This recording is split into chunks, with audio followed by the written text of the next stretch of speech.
Hari ini saya akan merangkum salah satu buku favorit saya yang berjudul Rahasia Pikiran Jutawan yang ditulis oleh Harv Eker.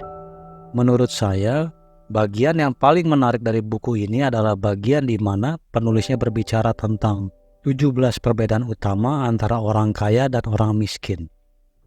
Harap diingat bahwa ketika saya mengatakan orang kaya, yang saya maksud orang-orang biasa yang menjadi kaya melalui kerja keras, bukan mereka yang menjadi kaya karena orang tuanya atau bisnis ilegal. Dan ketika saya mengatakan miskin, saya tidak bermaksud meremehkan orang miskin. Faktanya, saya telah menjadi orang miskin hampir sepanjang hidup saya. Ketika saya mengatakan miskin, saya mengacu pada pola pikirnya yang miskin. Perbedaan pertama, orang kaya berpikir besar, orang miskin berpikir kecil. Pernahkah kamu berbelanja dan menghabiskan beberapa jam di beberapa toko untuk menemukan barang yang termurah, supaya kamu bisa menghemat 1.000 atau 2.000 perak? Atau apakah kamu pernah mengantri selama 1 jam supaya kamu bisa mendapatkan kue gratis? Jika kamu pernah melakukan hal-hal seperti ini, berarti kamu memiliki mentalitas orang miskin. Sorry, tapi izinkan saya menjelaskannya. Tentu saja menghemat uang saat berbelanja bukanlah hal yang buruk. Namun, hal ini berubah jika menyangkut waktu yang kamu habiskan hanya untuk menabung beberapa ribu perak tersebut. Jika kamu menghabiskan 1 jam untuk mencari jeruk termurah supaya kamu bisa menghemat 1.000 perak, maka nilai dari 1 jam kamu adalah 1.000 perak. Dibandingkan dengan hal ini, orang kaya tidak peduli tentang menghemat 1.000 perak. Mereka memahami betapa berharganya waktu mereka, dan mereka terus memikirkan hal-hal baru apa yang dapat mereka lakukan, sehingga nilai dari 1 jam mereka bisa mencapai 10 juta. Perbedaan nomor 2, orang kaya memilih untuk dibayar berdasarkan hasil. Orang miskin memilih dibayar berdasarkan waktu. Terus terang saja, tidak ada yang peduli seberapa besar usaha yang sudah kamu kerahkan untuk suatu hal. Yang dipedulikan oleh mereka adalah hasilnya. Pelanggan kamu tidak peduli bahwa kamu telah meluangkan waktu ratusan jam untuk mengembangkan suatu produk.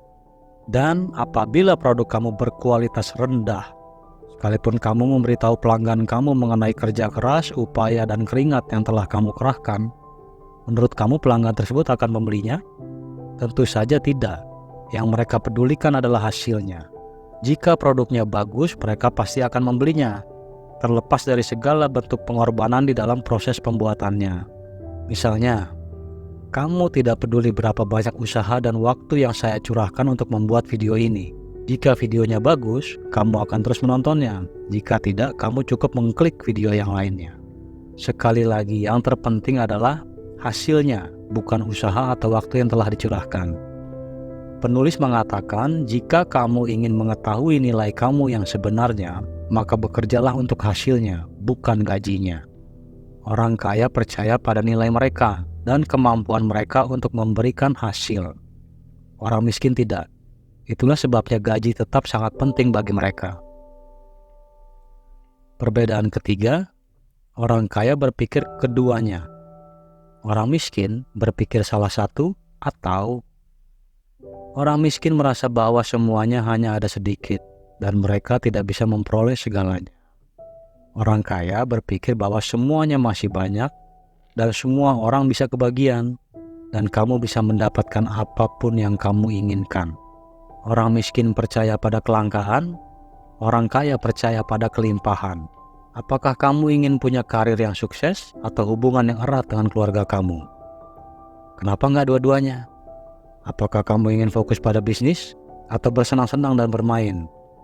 Kenapa nggak dua-duanya? Apakah kamu ingin punya pacar berambut pirang atau berambut coklat? Kenapa nggak dua-duanya? Kamu ngerti kan maksud saya? Orang kaya selalu menginginkan keduanya. Orang miskin selalu memilih salah satu. Apakah kamu harus memilih antara uang dan kebahagiaan? Tentu saja tidak. Uang itu penting dan kebahagiaan juga penting. Kamu bisa mendapatkan keduanya. Perbedaan keempat, orang kaya fokus pada peluang, Orang miskin fokus pada hambatan. Orang miskin membuat pilihan berdasarkan rasa takut. Dalam situasi apapun, pikiran mereka secara konstan adalah halangan apa lagi ini? Atau halangan apa lagi yang bakal aku hadapi nanti? Pola pikir utama mereka adalah bagaimana jika cara ini tidak berhasil? Atau yang lebih sering lagi, ini nggak bakalan berhasil. Saya tidak mengatakan untuk jangan mengatasi masalah. Tentu saja atasi masalah yang muncul. Namun jangan biarkan rasa takut terhadap masalah menghentikan langkah kamu. Jika kamu fokus pada masalah, maka kamu akan mendapat masalah. Jika kamu fokus pada peluang, maka kamu akan mendapat peluang. Ini adalah hukum universal yang sederhana. Perbedaan kelima, orang kaya bergaul dengan orang yang positif dan sukses. Orang miskin bergaul dengan orang yang negatif dan tidak sukses. Sederhananya, jika kamu ingin terbang bersama elang, jangan berenang bersama bebek. Jika tujuan kamu adalah menjadi kaya, maka pelajarilah orang-orang kaya. Bergaullah dengan orang-orang yang kaya dan sukses, dan jadikan mereka sebagai teladan. Lakukan apa yang mereka lakukan, baca apa yang mereka baca. Ada alasan kenapa mereka bisa kaya. Mungkin kamu berpikir, gimana mau bergaul dengan orang kaya? Teman aja gak punya. Sama, saya juga gak punya teman yang kaya di sekitar saya. Penulis buku-buku seperti ini adalah teman kaya saya. Saya bergaul dengan mereka dengan membaca buku mereka, menonton video mereka, dan mendengarkan podcast mereka. Perbedaan yang keenam, orang kaya tahu apa yang mereka mau dan mereka bertekad untuk mendapatkannya. Orang miskin hanya ingin menjadi kaya. Alasan utama kebanyakan orang tidak mendapatkan apa yang mereka mau adalah karena mereka sendiri tidak tahu apa yang mereka mau. Kamu harus memiliki gambaran tersendiri mengenai kehidupan kaya versi kamu terlihat seperti apa, dan kamu harus punya rencana untuk mencapai gambaran atau visi tersebut. Perbedaan ketujuh, orang kaya bersedia untuk mempromosikan diri mereka dan juga nilai-nilai mereka. Orang miskin berpikir negatif mengenai penjualan dan promosi. Dengan tidak menyukai promosi, itu adalah salah satu hambatan terbesar menuju kesuksesan. Orang yang memiliki masalah dengan penjualan dan promosi biasanya tidak punya uang. Bagaimana kamu dapat memperoleh penghasilan banyak dalam bisnis kamu jika kamu tidak bersedia memberitahu orang banyak tentang produk atau layanan kamu?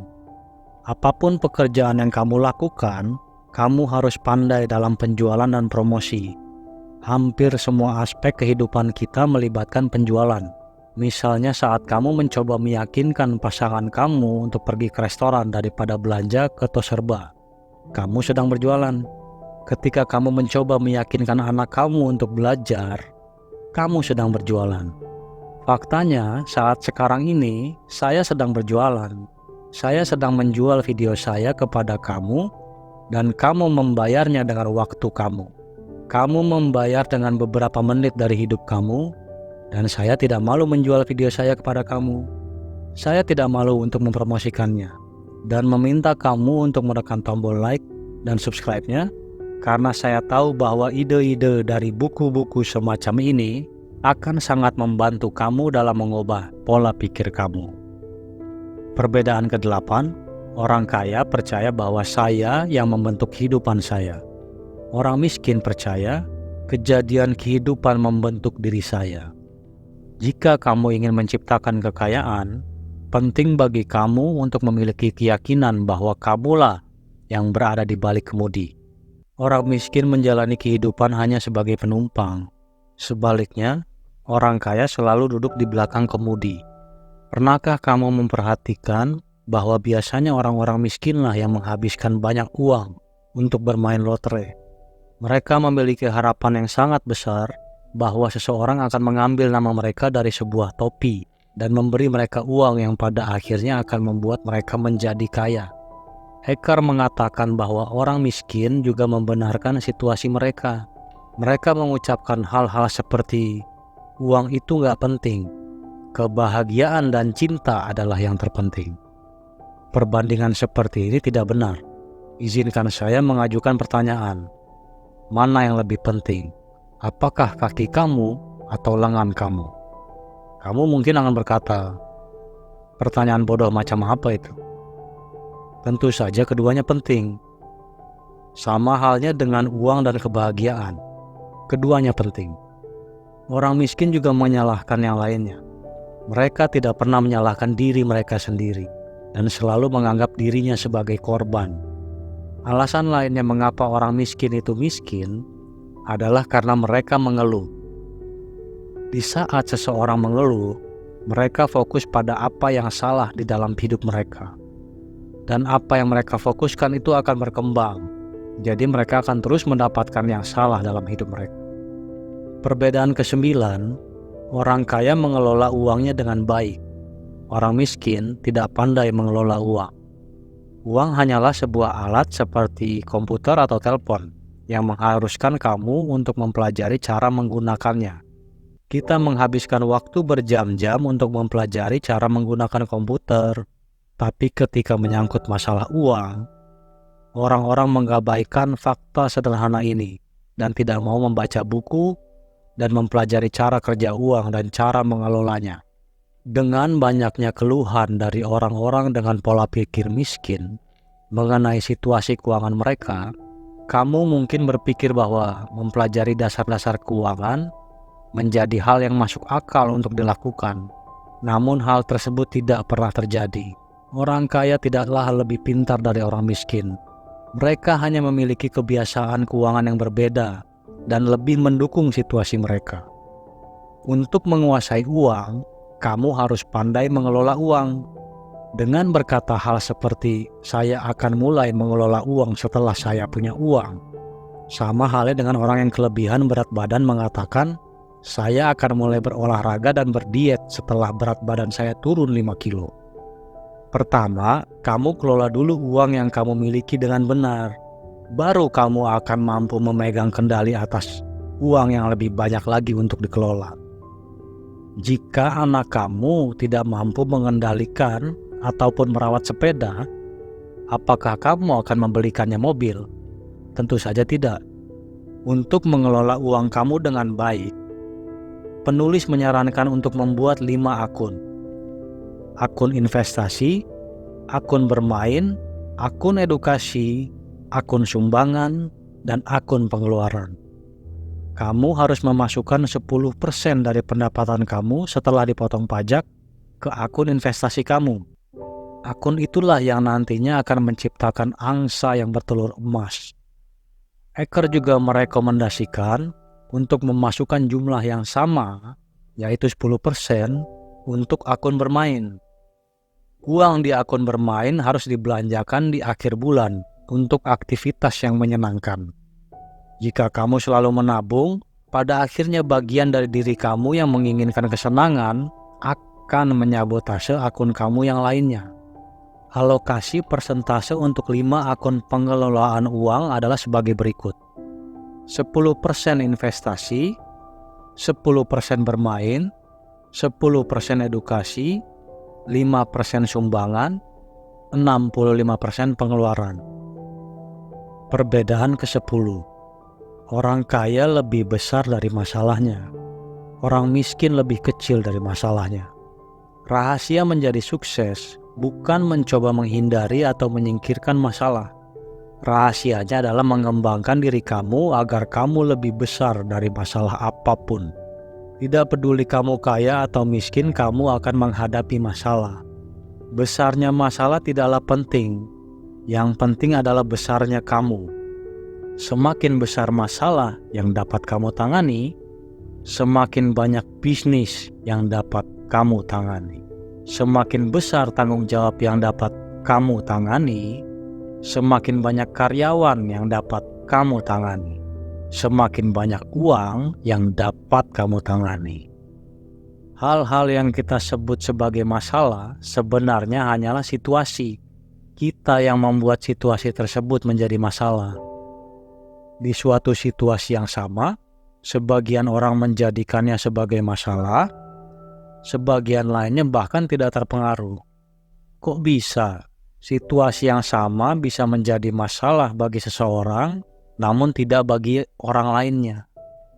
Ini tergantung pada orangnya, ini tergantung pada kamu. Di situasi di mana kamu dipecat, kemungkinan kamu akan mengeluh dan tertekan sepanjang hari. Atau kamu dapat menggunakan waktu luang kamu untuk menciptakan bisnis kamu sendiri. Perbedaan nomor 11, orang kaya adalah penerima yang hebat. Orang miskin adalah penerima yang buruk. Jadi, menerima bukanlah mengenai menjadi serakah atau egois. Ini tentang mengenali nilai-nilai kamu dan dengan tangan terbuka menyambut keberlimpahan yang ditawarkan oleh kehidupan. Di lain waktu, ketika ada peluang atau berkah datang kepada kamu, jangan ditolak. Terimalah, sambutlah, dan ketahuilah bahwa kamu layak mendapatkannya. Kamu layak mendapatkan hal-hal yang baik yang ada dalam kehidupan. Perbedaan ke-12, orang kaya memainkan permainan uang untuk menang. Orang miskin memainkan permainan uang untuk tidak kalah. Dalam hal olahraga, tim yang bermain di pertahanan yang ketat dan tidak menyerang akan kesulitan untuk menang. Sayangnya, sebagian besar orang memainkan permainan uang secara bertahan, di mana fokus utama mereka adalah bertahan hidup, bukannya kekayaan dan keberlimpahan. Orang miskin ingin mempunyai cukup uang untuk membayar tagihan. Niat dan kemauan adalah hal yang sangat penting. Dan ketika niat dan kemauan kamu hanya memiliki cukup uang untuk membayar tagihan-tagihan, coba tebak. Ya hanya itu yang kamu dapatkan, tidak lebih. Kamu harus mengarahkan tujuan kamu ke langit yang tinggi dan tembakkan cita-cita kamu ke arah bintang, agar setidaknya kamu dapat mencapai bulan. Penulis mengatakan, jika tujuan kamu adalah untuk merasa nyaman, maka kemungkinan besar kamu tidak akan pernah menjadi kaya. Namun jika tujuan kamu adalah menjadi kaya, maka kamu akan merasa sangat nyaman. Perbedaan ke-13, orang kaya membuat uang mereka bekerja keras untuk mereka. Orang miskin bekerja keras demi uang. Eker berkata, saya setuju bahwa kamu memang harus bekerja demi uang kamu. Namun bagi orang kaya, situasi ini hanya bersifat sementara. Bagi orang miskin, situasi ini tidak ada habisnya. Orang kaya percaya bahwa agar uang kamu dapat bekerja keras dan menggantikan kamu harus bekerja keras terlebih dahulu.